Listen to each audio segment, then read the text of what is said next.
Thierry Henry, second to Ronaldinho in the World Player of the Year poll, is currently third behind Ian Wright and Cliff Bastin in the all-time Arsenal scorers list. But for how long? Just one goal today would put Henry level with Wright on 128 league goals. He's currently just 15 behind Ian's overall record of 185. Arsenal have Gael Clichy at left-back, while Ashley Cole serves a one-match ban. Freddie Ljungberg is back after missing 3 games with migraine attacks, and 17-year-old Fabregas is in midfield alongside Patrick Vieira, who Arsene Wenger expects to reach his best form as the Premiership reaches the halfway stage. The Fulham boss Chris Coleman rings the changes. Out go Malbranc, Legwinski, McBride and Rossignol. In come Volts, Knight, John and Radzinski. Fulham haven't had a league win over Arsenal for 39 years. They've never won at Highbury, but they did force a 0-0 draw here last season.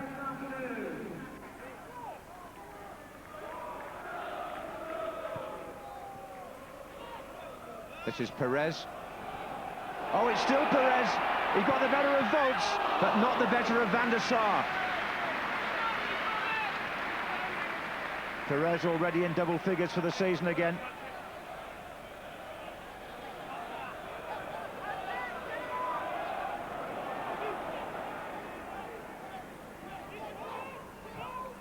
This is Ljungberg.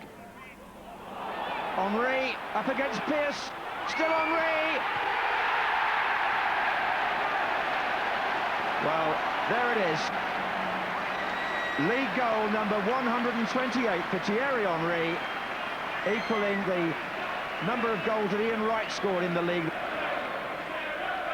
Well, Thierry Henry second in the World Footballer of the Year twice now, but there are many who feel he deserves to have won it, particularly with moments of individual skill like that.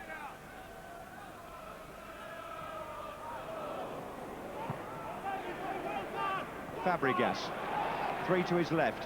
One of them is Ljungberg here. Outside him is Perez. Volts makes the challenge, Arsenal corner.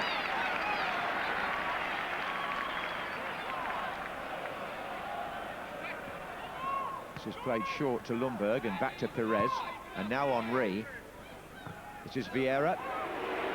It was always on for the shot from Patrick Vieira. Van der Sar just parries.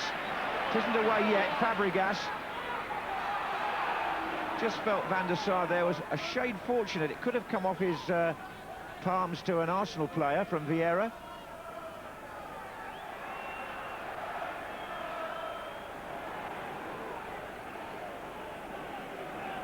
Clichy.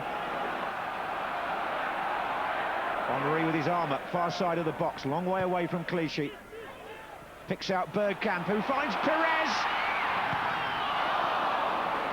Van der Sar coming off his line. Just a moment here when Perez looked as though he might make it 2-0. Van der Sar's good at that.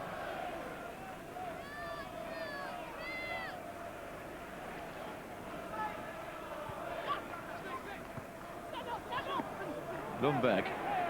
Fabregas. To his left, Bergkamp. Arsenal with 5 up here. Perez.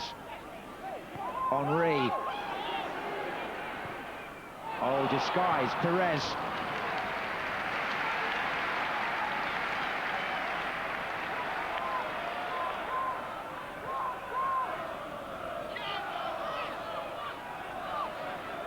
Henry's cross. Ljungberg's there!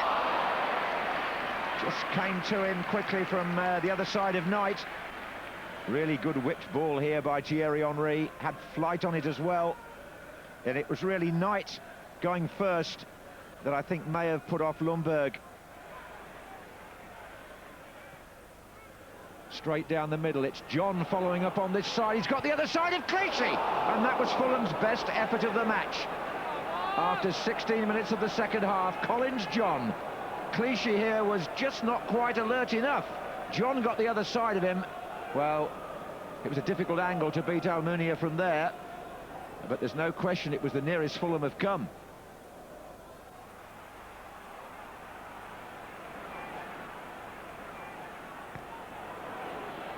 Buba Diop. He's found Volts. John. Pembridge. Turned in by Raymond, this is Radzinski, and that's an important save by Manuel Almunia, because Radzinski was favourite there surely to equalise. What about this? Over the top for Radzinski, onside, and good stretch by the Spanish goalkeeper, who's keeping Lehmann out of the side at the moment. Lundberg. Henry standing in an offside position at the moment, but that's just deceptive. Now he comes back and fools them by getting the ball. And now he's going to find Perez. And he's pulled it back for Henry. Oh, he's come back off the frame of the goal. But, yes, come on, let's have a cheer. And rightly so. But this was a terrific effort by Henry. It hit the top of the post. But what was equally interesting was what he was doing before that. So, Henry going close to making it 2-0. This is Fabregas.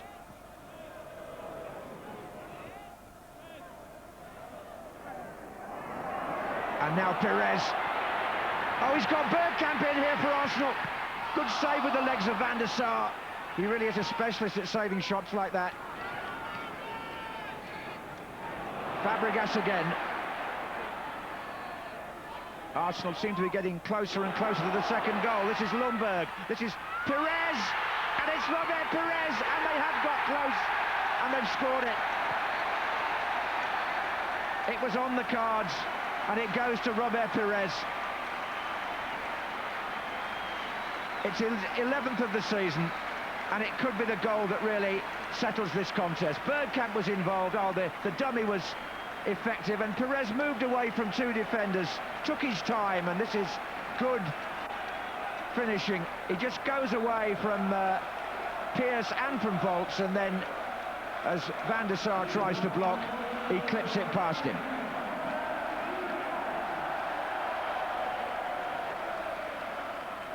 Bit of a worry for Chris Coleman now. This will be 5 defeats in 7 for Fulham in the league. Well, with their Championship rivals playing across the other side of London, Arsenal knew it was important to be focused today.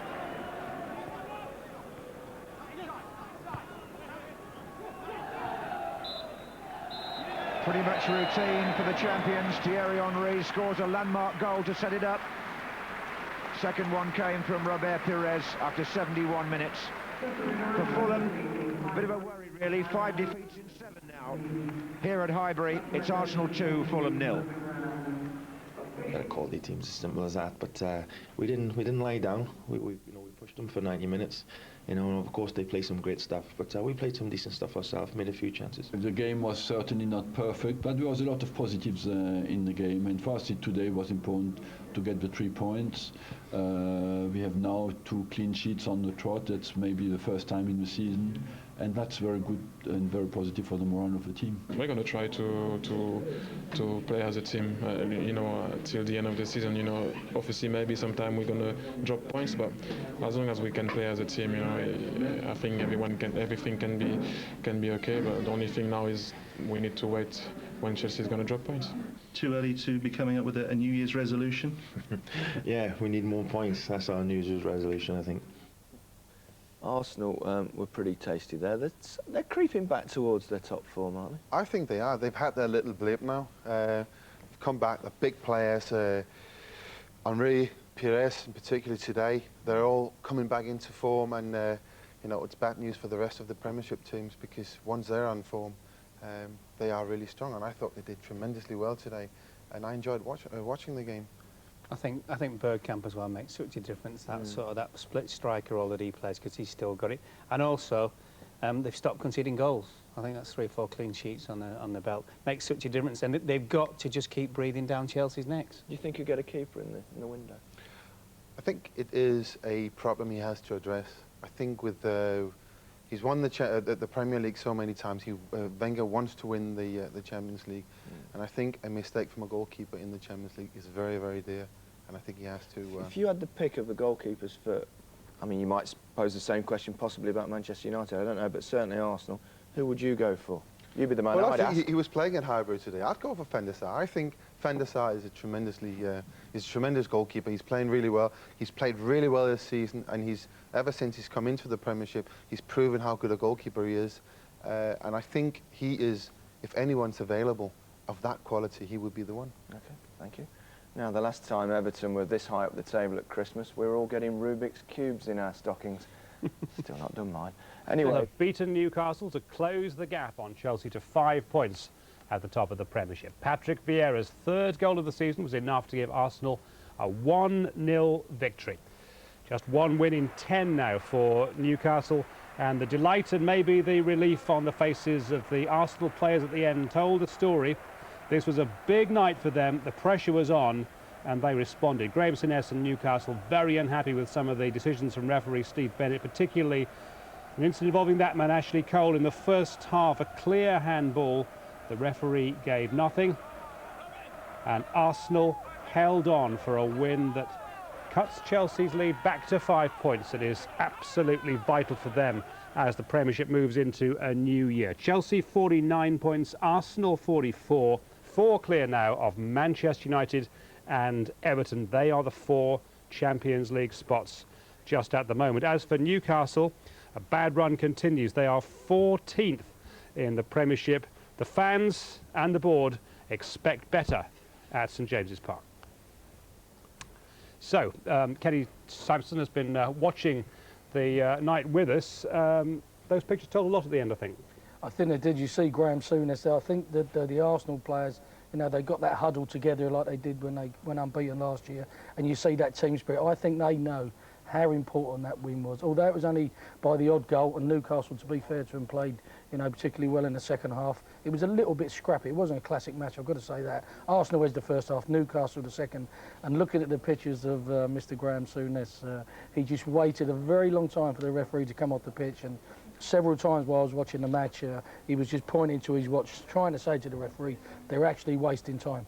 Come on, you've got to do something about it. And it is a very difficult situation for a referee to actually, how do you book someone if he's wasting time? It's got to be quite a long time. For goalkeeper, say, takes over a minute to take a goal kick. That's wasting time, in my opinion. But, you know, I think overall, Newcastle will be disappointed they didn't get anything out. But from Arsenal's point of view, that was massive tonight. It really was. And Patrick Vieira's goal was a great strike, got a little deflection that did help and didn't give him much chance. But, you know, I think Newcastle will be disappointed, but I think Arsenal will be over the moon. And with Charlton away and Manchester City at home to come for them. Two great. Charlton, to be fair, played particularly well against Arsenal in the past, and I think they won 4-2 at Highbury a few seasons back. And they enjoy 4-0 earlier this season. Yeah, they enjoy playing against Arsenal. It'd be a tough game, but you expect Arsenal to get 6 points, and obviously Chelsea, you know, they've got to go to Liverpool, which is going to be really, really tough. If all of a sudden it goes to 2 points, I mean, the bookmakers 4-9 Chelsea, they don't usually get it wrong, but I think if the Liverpool game goes against Chelsea, then we could see the bookmakers change their minds. And Arsenal, as a team, as a squad, have done it before. And Chelsea, well, they've got big players, haven't done it before as a team, as a squad. That's my big one concern. I think come, say, the middle of February, if they're still in all 4 competitions, Nick, will that sort of little bit of pressure come into play? Although Mourinho's done it, he's won the Champions League, he's won league titles as well. You know, I think he's done a magnificent job, and I think you've got to give Chelsea a lot of credit for that. Arsenal got their plaudits, you know, last season going unbeaten. Manchester United, when they won the league, you know, several times in the 90s, they got their plaudits. I think the Chelsea side deserved theirs, but this team, as you say, have been there and done it. I think when the whole pressure comes on, that's going to be an interesting time, Nick. Interesting to hear from Graham Souness as well afterwards. We'll hear. Oh, that's going to be very interesting. We'll get the reaction from both camps very shortly, and the goals for you at 10:30 on Sky Sports News. The leaders ahead of kick-off, Arsenal needed to show strength of character at St James's Park against a Newcastle side who had just 1 win in 9 Premiership outings. It was a game of many chances. First up, Shola Amiobi, filling in for the injured Alan Shearer and Patrick Kluivert. He forced a fingertip save out of Manuel Almunia.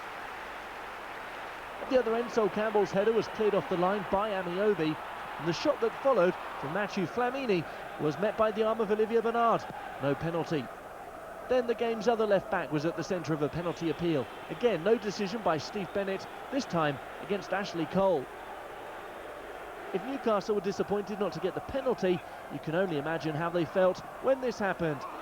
Patrick Vieira's shot was deflected, but with almost the last kick of the first half, Arsenal led. The second half failed to live up to expectations. Craig Bellamy never seemed to find his rhythm when Newcastle needed him most. The same could be said for Thierry Henry. His year has been spectacular for the most part, but it ended quietly. Arsenal held on to the lead and the points. They went to St James's Park needing a win. They got it and go into 2005 trailing Chelsea by 5 points. Andy Burton, Sky Sports. Graham, you go away empty-handed, but any doubts whatsoever you should at least have had a penalty? We should have something from the game. I felt we were better than them tonight. I think they had a good opening period. But I think after that we bossed the game. We've had most of the ball against them, most of the possession against them. We huffed and puffed. Maybe we should have done a wee bit more with our final ball in the last third when we got there. We dominated the midfield, which is a big ask when you play against Arsenal. They're particularly strong in there. And I'm really proud of them tonight, but I'm frustrated again because we're going away with nothing. And the penalty appeal when it hit Ashley Cole's hand? That was a penalty. How quickly have you got to get players in here now who can play straight away? How quickly do you need to get busy? Well, there's nothing we can do for the next game. You know, we've got Alan Shearer and hopefully Stephen Carr available for the next game. And really, you know, I'm in a difficult situation. How many of them do I change for the next game? Because if they give them the same again, we would win against most teams. You know, we should have won a game tonight. And I think if they give me that every week, I'd be a very happy man. And you don't need me to tell you that. You know, we've got a big crowd here tonight, and I think a lot of them stayed to the end and gave them a standing ovation. So you don't need me to tell you they played well